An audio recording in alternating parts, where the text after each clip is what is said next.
कधी काळी महाविकास आघाडीचे समर्थक असलेले बच्चू कडू शिंदेंच्या मागे जात महायुतीचे समर्थक झाले होते।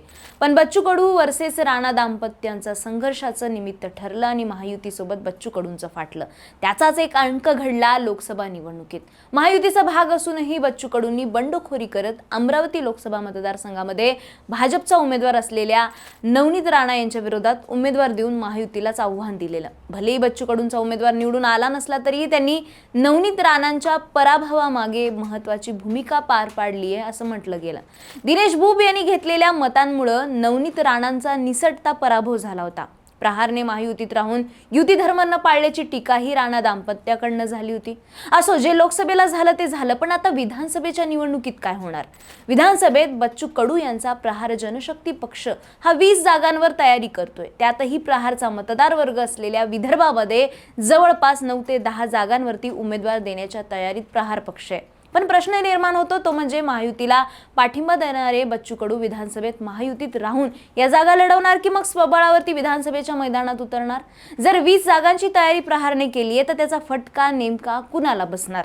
काँग्रेस आणि भाजपमध्ये असलेल्या विदर्भाच्या वर्चस्वाच्या लढाईमध्ये बच्चू कडूंचा प्रहार पक्ष कुठं बाजी मारू शकतो हेच आपण या व्हिडिओच्या माध्यमातून पाहणार आहोत। नमस्कार, मी मोहिनी जाधव आणि तुम्ही पाहताय लगावबत्ती। 2019च्या विधानसभा निवडणुकीत प्रहार जनशक्ती पक्षाने 26 जागांवरती आपले उमेदवार उतरवले होते, ज्यात त्यांचे फक्त 2 उमेदवार निवडून आलेले। त्यात स्वतः प्रहारचे सर्वेसर्वा बच्चू कडू अमरावतीच्या अचलपूर विधानसभेमधून तर मेळघाट विधानसभा मतदारसंघातनं राजकुमार पटेल निवडून आले होते।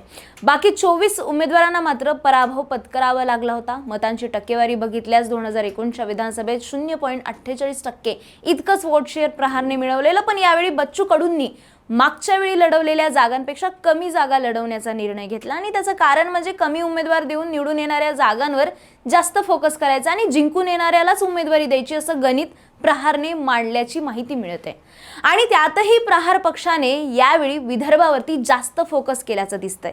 विदर्भामध्ये प्रहार 10 जागांवरती विधानसभेचे उमेदवार उतरवण्याच्या तयारीत आहे। आता विदर्भात प्रहार जर 10 उमेदवार उतरवणार असेल तर महायुतीला आणि विशेषतः भाजपला मोठा धक्का मानला जातोय। लोकसभा निवडणुकीत महायुतीची मोठी पिछेहाट पाहायला मिळाली होती। पारंपरिक आणि हक्काच्या जागा भाजपच्या आणि मित्रपक्षाच्या हातातून निसटल्या आहेत। जिथे निवडून आले त्या जागाही कमी मतांच्या फरकाने निवडून आलेल्या आहेत आणि त्यामुळे आता विधानसभा निवडणुकीत भाजप ताकही फुंकून पिणार असल्याचं दिसतंय। पण बच्चू कडू यांनी घेतलेली भूमिका ही महायुतीला फटका देणारी आहे। विधानसभेत महायुतीत भाजप, शिंदेची शिवसेना आणि अजितदादांची राष्ट्रवादी यांना सोबत निवडणुकीत उतरायचं आहे आणि सोबतच लहान पक्ष सुद्धा आहेतच, ज्यात महादेव जानकरांचा रासप असेल, रामदास आठवलेंचा रिपाई गट असेल, लोकसभेत पाठिंबा देणाऱ्या राज ठाकरेंची मनसे सेना असेल, रवी राणा यांचा युवा स्वाभिमान पक्ष असेल आणि काही स्थानिक संघटना महत्त्वाच्या ठरणार आहेत। यात बच्चू कडू यांची प्रहारही असल्याचं बोललं जात होतं। पण प्रहारने लोकसभेत घेतलेली भूमिका आणि आता 20 जागांवर चालू केलेली तयारी यामुळे प्रहार जनशक्ती पक्ष विधानसभा निवडणुकीत स्वबळावरती निवडणूक लढवणार यात काही आता शंका उरलेली नाहीये। प्रहारच्या ताकदीबद्दल बोलायचं झालं तर प्रहारची खरी ताकद ही विदर्भात दिसून येते। आजच्या घडीला बच्चू कडू यांच्या प्रहार जनशक्ती पक्षाचे 2 आमदार आहेत। एक स्वतः बच्चू कडू आहेत तर दुसरे मेळघाटचे आमदार राजकुमार पटेल आहेत।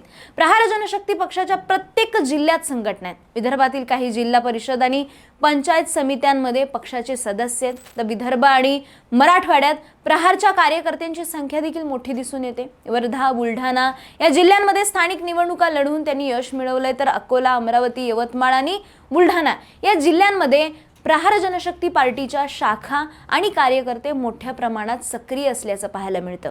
यातल्या अमरावतीचा विचार केला तर अमरावती ही प्रहारची जन्मभूमी आहे, त्यामुळे यावेळी सुद्धा अमरावतीमध्ये जास्तीत जास्त उमेदवार प्रहार उतरवणार असल्याचं बोललं जातंय। अमरावतीतील अचलपूर, मेळघाट, दर्यापूर, चांदूर आणि बडनेरा या विधानसभा या मतदारसंघामध्ये बच्चू कडूंनी जोरदार तयारी सुरू केली आहे। त्यामुळे अमरावतीत प्रहारची असलेली ताकद पाहता अचलपूर आणि मेळघाट पुन्हा प्रहार जिंकण्याची शक्यता वर्तवली जाते। त्यासोबतच नवनीत राणा यांच्या पराभवानंतर त्यांचे पती रवी राणा यांच्या बडनेरा विधानसभा मतदारसंघात सुद्धा बच्चू कडू उमेदवार उतरवणार असल्याची घोषणा त्यांनी केली आहे। त्यामुळे लोकसभेच्या पराभवानंतर रवी राणा यांचं टेन्शन आणखीनच वाढलंय। यानंतर अमरावतीला लागून असलेल्या अकोला जिल्ह्यात सुद्धा प्रहारची मोठी वोट बँक आहे। त्याचं उदाहरण सांगायचं झाल्यास जिल्हा परिषद, पंचायत समिती आणि ग्रामपंचायत मध्ये प्रहारने आपलं वर्चस्व दाखवून दिलं। अकोल्याच्या अकोट विधानसभा निवडणुकीत 2019 ला प्रहारचे उमेदवार असणारे दिवंगत तुषार पुंडकर यांनी 25,000च्या आसपास मतं मिळवली होती, पण विधानसभेनंतर तुषार पुंडकर यांची हत्या करण्यात आली होती। त्यानंतर 2019 मध्ये अकोट विधानसभेमध्ये ज्या अपक्ष उमेदवार राहिलेले अनिल गावंडे यांनी 3 नंबरची म्हणजेच 30,000च्या आसपास मतं मिळवली होती। आता त्याच अनिल गावंडे यांनी प्रहारमध्ये प्रवेश केला आणि आता ते प्रहारचे प्रदेशाध्यक्ष आहेत आणि पुन्हा एकदा ते निवडणुकीत उतरणार असल्याची माहिती त्यांनी लगावबत्ती सोबत बोलताना दिली आहे। विशेष म्हणजे अकोट विधानसभेमध्ये विद्यमान आमदार हे भाजपचे आहेत आणि तिथूनच प्रहार आपल्या प्रदेशाध्यक्षाला उतरणार असल्याची चर्चा सुरू आहे। त्यामुळे इथं भाजप आणि प्रहार यांच्यात संघर्ष होणार असल्याचं बोललं जात आहे।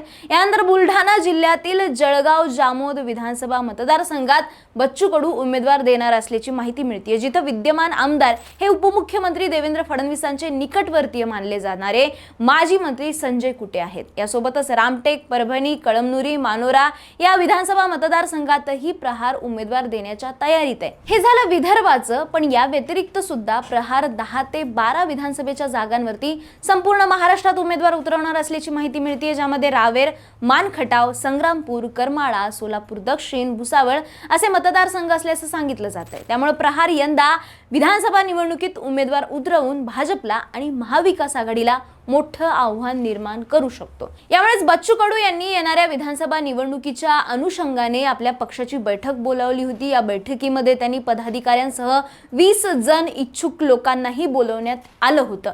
आगामी विधानसभेच्या पार्श्वभूमीवरती चर्चा करणार असल्याचं बच्चू कडू यांनी सांगितलंय। त्यासोबतच विधानसभा निवडणुकी संदर्भात महायुतीसोबत सुद्धा चर्चा करणार असल्याचं बच्चू कडू यांनी सांगितलंय। हव्या असलेल्या जागा मिळाल्यास ठीक, मात्र नाही मिळाल्यास आम्ही स्वतंत्रपणे स्वबळावरती विधानसभा लढवण्याची तयारी सुद्धा करत असल्याचं बच्चू कडू यांनी विधान केलंय। आता या 20 उमेदवारांमधले किती उमेदवार निवडून येण्याची शक्यता हे आत्ता सांगणं कठीण आहे, पण त्यापेक्षाही महत्त्वाचं आहे ते म्हणजे प्रहारच्या निवडणुकीत उतरणारे 20ही उमेदवार सर्वांनाच टेन्शन देणारे ठरतात। अमरावतीमध्ये नवनीत राणांचा पराभव पाहता विधानसभेत प्रहार नेमका कोणता गेम करणार हे पाहणं देखील महत्त्वाचं ठरणार आहे।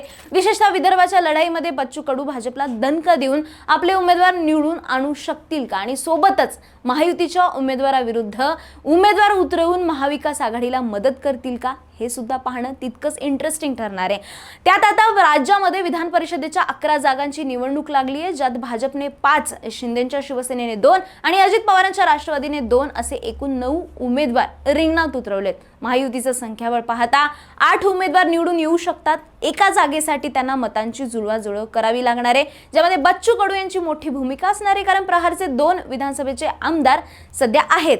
बच्चू कडू जरी महायुतीला पाठिंबा देत असले तरीही विधान परिषदेला ते मतदान कुणाला करतील हे सांगणं कठीण आहे। जर या निवडणुकीत काही दगाफटका झाला तर बच्चू कडू यांनी काहीतरी गेम केला असू शकतो असा मेसेज जाऊ शकतो। त्यामुळे बच्चू कडू काय भूमिका घेतात ते या निवडणुकीतून स्पष्ट होईलच आणि या भूमिकेचा इम्पॅक्ट पुढच्या विधानसभा निवडणुकीत होईल। तुम्हाला काय वाटतं? विदर्भामध्ये बच्चू कडू फॅक्टर भाजपला नुकसान देणारा ठरू शकतो का? तुमच्या प्रतिक्रिया, तुमची मतं कमेंट करून सांगा आणि राजकीय घडामोडी विस्ताराने जाणून घेण्यासाठी लगावती YouTube चॅनलला सबस्क्राइब करायला विसरू नका।